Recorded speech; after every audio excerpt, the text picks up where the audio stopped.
اللہ علیہ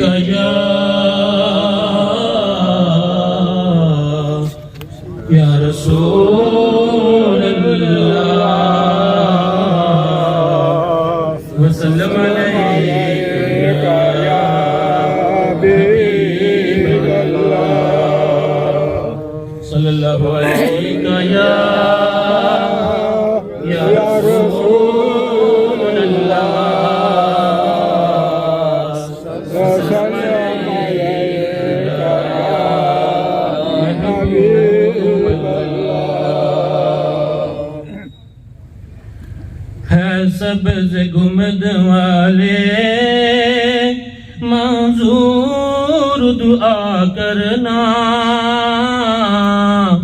جب وقت نزائے دیدار عطا کرنا ہے سبز گنبد والے منظور دعا کرنا جب وقت نزائے دیدار عطا کرنا اے نور خدا کر آنکھوں میں سما جانا یا در پہ بلا لینا یا ہاف میں آ جانا ہے پردہ نشیں دل کے پردے میں رہا کرنا جب وقت نزائے دیدار عطا کرنا ہے پردہ نشیں دل کے پردے میں رہا کرنا جب وقت نزائے دیدار عطا کرنا میں قبر اندھیری میں گھبراؤں گا جب تنہا امداد میری کرنے آ جانا رسول اللہ میں قبر اندھیری میں گھبراؤں گا جب تنہا امداد میری کرنے آ جانا رسول اللہ ہے سبز گنبد والے معذور دعا کرنا جب وقت نزائے دیدار عطا کرنا سبحان اللہ سبحان اللہ میں قبر اندھیری میں گھبراؤں گا جب تنہا امداد میری کرنے آ جانا رسول اللہ یہ بظاہر ایک نعت کا شعر ہے لیکن حقیقت میں ہمارا عقیدہ اور اس عقیدے کی بنیاد ہے کہ جب ہم قبر میں جائیں گے سارے خاندان قبیلے دنیا والے رشتہ دار حتیٰ کہ ماں باپ جو سب سے قریبی رشتہ ہوتا ہے سارے چھوڑ کے چلے جائیں گے انسان دنیا میں جس مال کے پیچھے جس دنیا کے پیچھے لگا رہا وہ سارا کچھ قبر کے دہانے تک ہی رہ جائے گا قبر کے اندر نہیں جائے گا تو وہاں پر کام ہمارے آقا مولا صلی اللہ علیہ وآلہ وسلم کی ذات اقدس نہیں آنا ہے تو کیوں نہ جس ہستی نے ہماری قبر و حشر کو روشن کرنا ہے ہمارا ایمان ہے کہ جب آقا علیہ السلام ہماری قبر میں تشریف لائیں گے تو حضور سرور کون و مکان صلی اللہ علیہ وآلہ وسلم کے نور برے چہرے سے ہماری قبر روشن اور منور ہو جائے گی تو ہمیں یہ بھی سوچنا ہوگا کہ اس ظاہری دنیا میں ہم نے آقا علیہ السلام سے کتنی وفا کی حضور صلی اللہ علیہ وآلہ وسلم کے لائے ہوئے دین کی خاطر ہم نے کیا کیا دین سے ہم نے کتنی محبت کی آقا علیہ السلام نے دنیا میں ہمیں زندگی گزارنے کا جو رنگ ڈنگ طریقہ عطا فرمایا اس پر ہم نے کتنا عمل کیا اگر تو ہم نے اپنی زندگی یہ چند روزہ زندگی حضور سرور کون مکان صلی اللہ علیہ وآلہ وسلم کی سنت کے مطابق گزاری تو یقین جانیے قبر کا جو منظر ہوگا وہ بڑا نور بڑا ہوگا آقا خود فرمائیں گے جانے دو یہ میرا وہ غلام ہے کہ دنیا میں اس نے میرے لیے اپنا سب کچھ قربان کر دیا تھا، اے فرشتوں اسے چھوڑ دو، اسے جانے دو، یہ میرا اپنا غلام ہے۔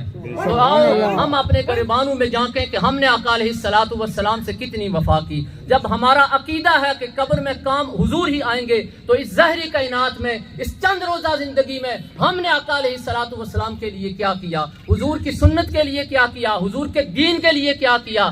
تو جو حضور صلی اللہ علیہ وسلم نے ہمیں راستہ بتایا تھا، ایک روشن اور خوبصورت راستہ، کیا ہم نے اس کے مطابق زندگی گزاری؟ اگر گزاری تو ہم کامیاب ہیں، اگر نہیں گزاری تو آؤ میرے دوستو، بزرگوں، یہ جو سفر ہے جس پر ہمارے آج یہ بزرگ روانہ ہو رہے ہیں، بڑا کٹھن، بڑا مشکل سفر ہے، بڑا مشکل سفر ہے۔ کہنے تو ہم کہہ دیتے ہیں کہ ہم بھی چلے جائیں گے، آج ان کی باری ہے، کل ہماری باری بھی آئی جائے گی، لیکن زبان سے کہنا آسان ہے، اس سفر پر روانہ ہونا یہ بہت مشکل ہے۔ بزرگ فرماتے ہیں کہ اگر حدیث مبارکہ کا بھی مفہوم ہے کہ اگر قبر والے دنیا میں آ جائیں اور دنیا والوں کو قبر کے حالات بتا دیں، تو دنیا والوں کی جو چین کی نیند ہے اور آرام اور سکون کا کھانا ہے، یہ سارا کچھ ختم ہو جائے۔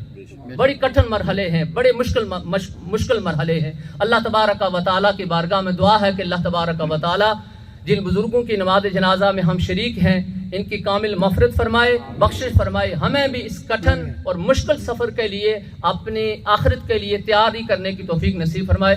اپنے خیالات کا اظہار کرنے کے لیے میں ملتمس ہوں حضرت علامہ حافظ محمد ادریس صاحب سے، وہ مائک پہ تشریف لائیں اور اپنے خیالات کا اظہار فرمائیں۔ سبحان اللہ، آمین۔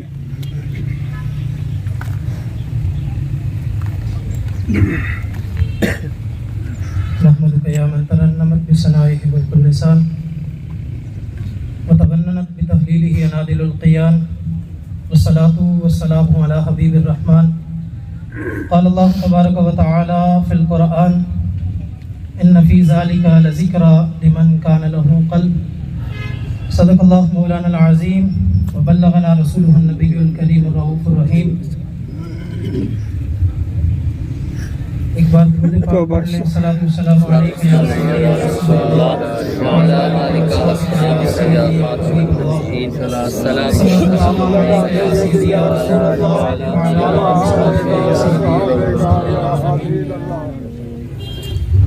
آج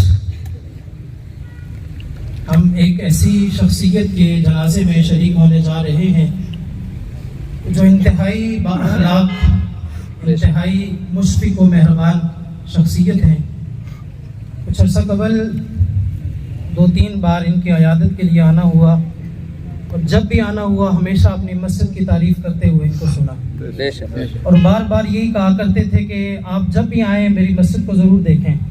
ہم نے بڑی خوبصورت مسجد تیار کی ہے، اللہ تبارک و تعالیٰ اسی مسجد کے طفیل ان کے درجات بلند فرمائے۔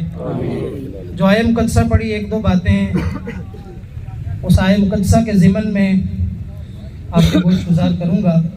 اللہ تبارک و تعالیٰ ارشاد فرماتا ہے: ان فی ذلک لذکریٰ لمن کان لہ قلب۔ اس آیہ مقدسہ کے مختصر سے حصے میں اللہ فرماتے ہیں کہ قرآن مجید میں ان لوگوں کے لیے نصیحت ہے کہ جن کے اندر دل موجود ہے۔ گویا اس بات سے ہمیں یہ پتہ چلتا ہے کہ ہر انسان کے اندر دل موجود نہیں ہوتا۔ دل تو موجود ہوتا ہے بظاہری حالت میں، جسے ہم دل کہتے ہیں، لیکن جس چیز کو اللہ تبارک و تعالیٰ دل کہتے ہیں وہ ہر انسان کے اندر موجود نہیں ہوتا۔ کسی انسان کے جسم کے اندر محض ایک گوشت کا لوتھڑا ہوتا ہے، وہ نہ تو سماعت کے قابل ہوتا ہے، نہ اس کے اوپر نصیحت اثر کرتی ہے، نہ اس کو کسی کے اوپر رحم آتا ہے، نہ اس کو کسی کے اوپر ترس آتا ہے، نہ اللہ کا ذکر اس کے اوپر اثر کرتا ہے، نہ دنیاوی موت اس کے اوپر اثر کرتی ہے۔ اللہ تبارک و تعالیٰ فرماتے ہیں اس چیز کے لیے جو تمہارے سینے میں ہے، اللہ ارشاد فرماتے ہیں اگر تمہارے سینے میں دل ہے تو یہ ذکر جو ہے، یہ قرآن ہے، یہ تمہارے لیے ایک نصیحت ہے۔ ایک محمود غزنوی ایک بادشاہ گزرے ہیں، وہ ایک اللہ والے ایک درویش کے پاس گئے اور اس درویش سے کہنے لگے مجھے کوئی نصیحت ارشاد فرمائیں۔ وہ جو درویش تھے انہوں نے پوچھا یہ بتائیں آپ کے والد گرامی کہاں ہیں؟ تو محمود غزنوی نے کہا کہ اے بزرگ وہ میرے جو والد گرامی تھے وہ قبرستان میں مدفون ہیں. تو اس درویش نے پوچھا کہ آپ کے دادا جان کہاں ہیں؟ انہوں نے کہا وہ بھی قبرستان میں ہیں. تو اس درویش نے کہا پھر میں اور آپ کو کیا نصیحت کروں؟ کیا یہ آپ کے لیے نصیحت کافی نہیں کہ آپ سے پہلے جتنے بھی آئے وہ سارے کے سارے قبرستان کے اندر موجود ہیں؟ آج آپ کے لیے کسی اور نصیحت کی ضرورت نہیں ہے، فقط آپ کے لیے یہی نصیحت کافی ہے کہ آپ سے پہلے جو آئے وہ چلے گئے تو آپ نے بھی یہاں باقی نہیں رہنا، آپ نے بھی اس دنیا سے چلے جانا ہے. ایک صحابی حضور علیہ الصلوۃ والسلام کا مجمع لگا ہوا تھا. حضور علیہ الصلوۃ والسلام نے ارشاد فرمایا ابھی اس دروازے کے اندر، اس دروازے سے جو شخص داخل ہوگا وہ جنتی ہے. ابھی علامہ سرفراز صاحب ارشاد فرما رہے تھے کہ جنت میں جانے کے اسباب کیا ہیں، جنت میں جانے کے ذرائع کیا ہیں اور اعمال کون سے ہیں. ان میں سے ایک عمل میں آپ کو بتانے لگا ہوں. اگر آپ اس کو اپنا عمل بنا لیں تو آپ کو جنت میں جانے سے کوئی روک نہیں سکتا، کیونکہ یہ حدیث مبارکہ کا مفہوم ہے. وہ صحابی جب دروازے سے داخل ہوئے، ابھی داخل نہیں ہوا تو حضور نے ارشاد فرمایا جو ابھی صحابی آئیں گے وہ جنتی ہیں. تو ایک صحابی داخل ہوئے. دوسری مجلس میں پھر حضور نے ارشاد فرمایا، پھر وہی صحابی داخل ہوئے. تیسری مجلس میں پھر حضور نے یہی ارشاد فرمایا تو وہی صحابی داخل ہوئے. 3 مختلف مجالس میں جب وہی صحابی داخل ہوئے تو جیسے میں اور آپ آج دنیا کی لالچ کے ہرس مند ہیں، ہم دنیا کو اکٹھا کرنا چاہتے ہیں. اگر میرے پاس 50 لاکھ ہے تو میں کروڑ کے چکروں میں ہوں، اگر میرے پاس ایک کار ہے تو میں 2 کے چکروں میں ہوں. آج ہمارا جو ہرس اور لالچ ہے وہ دنیاوی دولت ہے، لیکن قربان جائیں صحابہ کرام کی شان پر، قربان جائیں ان حضور کے متوالوں کی شان پر. وہ اس طرح کی دنیاوی ہرس اور لالچ نہیں رکھتے تھے، وہ ہماری طرح دنیا کے مال و متاع کی لالچ نہیں رکھتے تھے. وہ نیکیوں کے حریص تھے، وہ نیکیاں کمانا چاہتے تھے اور نیکیاں کمانے کے ذرائع ڈھونڈنا چاہتے تھے. ایک صحابی ان میں سے اس صحابی کے پیچھے لگ جاتے ہیں اور حتیٰ کہ چلتے چلتے اس صحابی کے گھر کی طرف پہنچ جاتے ہیں اور یہاں تک کہ وہ دیکھتے ہیں کوئی عمل نظر نہیں آیا تو وہ پھر اس صحابی سے عرض کرتے ہیں اے صحابی میں آپ کا مہمان بننا چاہتا ہوں. وہ 3 دن، میں انتہائی اختصار سے کہوں گا، وہ 3 دن اس صحابی کے گھر مہمان رہے. وہ دیکھتے رہے یہ صحابی کون سا عمل کرتے ہیں جس کی وجہ سے حضور نے ان کو جنتی فرمایا ہے. وہ صحابی فرماتے ہیں میں 3 راتیں ان کے گھر قیام کیا، میں نے ان کی نیکی سوائے اس کے کوئی نہیں دیکھی کہ وہ معمول کی نماز پڑھتے اور معمول کی نماز سے ہٹ کر وہ رات کو جب کروٹ بدلتے تو اس وقت اللہ اکبر کہتے. جب میں نے ان کی کوئی معمول کی نیکی سے ہٹ کر کوئی نیکی نہیں دیکھی تو تیسرے دن میں نے ان سے پوچھ ہی لیا کہ میں اس غرض سے آیا تھا کہ دیکھوں تو صحیح آپ کون سا عمل کرتے ہیں کہ جس عمل کی وجہ سے اللہ کے حبیب نے آپ کو جنتی قرار دیا ہے. وہ کون سا عمل ہے؟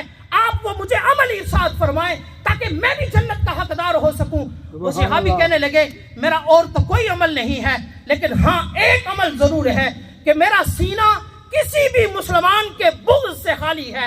میرے سینے کے اندر کسی مسلمان کے خلاف کوئی بات موجود نہیں ہے. میرے سینے کے اندر نہ بغض ہے، نہ کینہ ہے، نہ حسد ہے. میرے سینے کے اندر کوئی کسی مسلمان کے خلاف بات نہیں ہے. شاید یہی بات ہے کہ جس کی وجہ سے اللہ کے حبیب نے مجھے جنتی قرار دیا ہے. آج میں بھی اپنے گریبان میں جھانکوں، آپ بھی اپنے گریبان میں جھانکیں. کیا ہمارے سینے کے اندر کسی پڑوسی کا، کسی بھائی کا، کسی دوست کا حسد، بغض اور کینہ تو نہیں؟ اگر ہے تو پھر مجھے اور آپ کو اپنی فکر کرنی چاہیے، اور اگر نہیں ہے تو اللہ کے حبیب کے فرمان کے مطابق انشاءاللہ ہم بھی جنتی ہوں گے. اللہ رب العزت ہماری اس حاضری کو قبول فرمائے. ہمارے جو بزرگ اس دنیا سے جا رہے ہیں، ہمارے آستانہ عالیہ سے، گلہاش شریف سے نہایت ہی محبت اور عقیدت ان کے دل میں تھی.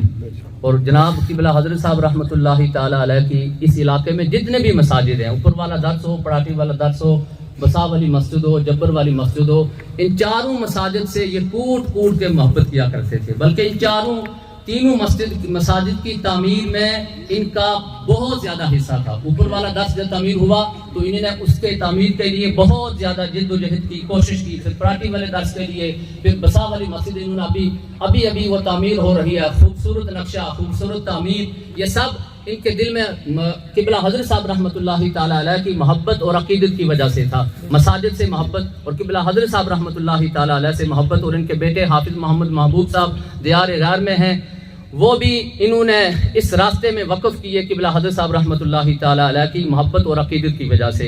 ہم اللہ کی بارگاہ میں دعا گو ہیں کہ اللہ تبارک و تعالیٰ آستانہ عالیہ کی محبت کے صدقے میں ان کی قبر کی منازل کو آسان فرمائے۔ اور ایک بات مجھے کہی گئی کہ یہاں کے جو رہنے والے ہیں، بالخصوص اس جنازہ گاہ کے ارد گرد رہنے والے جتنے بھی احباب ہیں، یہ ہم سب کے لیے باعث فخر ہے یہ جنازہ گاہ کا ہونا، اس کی تعمیر ہونا، اس میں بہت بڑا یہ مجمع یہاں پہ ہوتا ہے۔ تو مجھے یہ کہا گیا کہ اس کی مزید تعمیر کے لیے، اس پر فرش ڈالنے کے لیے راجہ محمد ظہیر صاحب کی طرف سے 5 لاکھ روپے کا اعلان کیا گیا۔ تو اور بھی جتنے بھی مخیر حضرات ہیں، میں ان سے یہ عرض کروں گا، اپیل کروں گا کہ دل کھول کر اس کار خیر میں حصہ لیں۔ جتنا بھی ہم حصہ لیں گے، جتنا بھی ہم اپنی طرف سے مال و دولت اس میں خرچ کریں گے، وہ یقیناً ہمارے لیے مغفرت اور بخشش کا ذریعہ بنے گا۔ اب سیف الملوک کے اشعار کے لیے میں دعوت دیتا ہوں حاجی محمد سلمان صاحب کو، وہ مائک پہ تشریف لائیں اور سیف الملوک کے چند اشعار کا ذکر کریں۔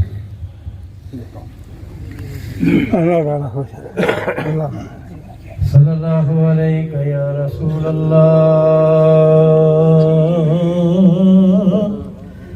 وسلم علیک یا حبیب اللہ۔ ماسٹر صاحب نے بات کے آج 15 یا 20 دن پہلا انہوں نے کال کی تھی کسی دوسرے بندے ملا بھی دی تھی انہیں، تو اگلے جی ماسٹر ہونا گل کرو، انہیں جیسا ہی ہیلو کی تھی میں نے پچھانی گیندا، تو انہیں آخیا جی سلمان جی اچھا ہے ہماری کوئی تیاری ہے تو مطلب ہمارے جنازے بھی تھوڑا لازمی ہے۔ اتنے بڑے مجمع میں کوئی جھوٹ نہ بولنا یا میرے کو خوش آمد نہیں، اللہ تبارک و تعالیٰ کا فضل ہے۔ چلو ہماری حاضری صدر پہنچی ہیں۔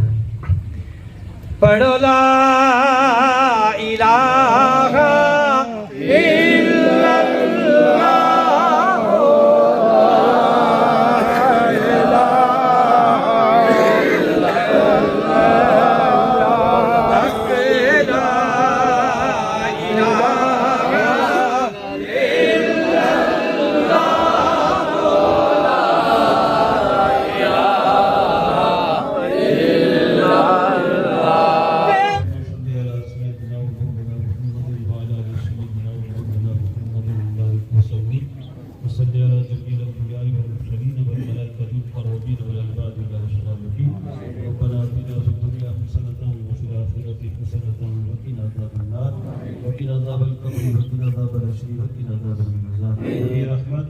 کریم کی بارگاہ میں ہدیۃ توفتاً پیش کرتے ہیں، مالک قبول و منظور فرما۔